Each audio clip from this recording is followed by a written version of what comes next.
പടച്ചോന്റെ ഭാഷയായ സ്നേഹത്തിലാണ് ഖദീജ നമ്മളോട് സംസാരിക്കുന്നത്.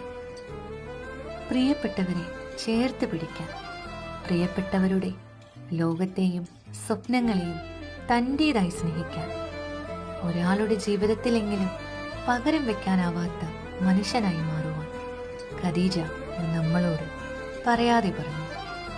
ഖദീജയിലൂടെ നമ്മൾ വായിച്ചെടുത്ത അബൂക്കയ്ക്ക് അവളുടെ ഹൃദയത്തിൻ്റെ അതേ മൊഞ്ചാണ്. ചുറ്റുമുള്ളവരെ സ്നേഹത്തിൻ്റെയും പ്രാർത്ഥനയുടെയും സ്വരങ്ങളിൽ ഇണക്കി ജീവിതം മനോഹരമാക്കാൻ അവർ രണ്ടാൾ മധുരമായി പറഞ്ഞുപോയി. അവരെപ്പോലെ സൗഹൃദവും പ്രണയവും സ്നേഹങ്ങളും സ്വപ്നങ്ങളും പരിശുദ്ധമായി കാത്തു സൂക്ഷിക്കാൻ നമുക്കുമാവട്ടെ.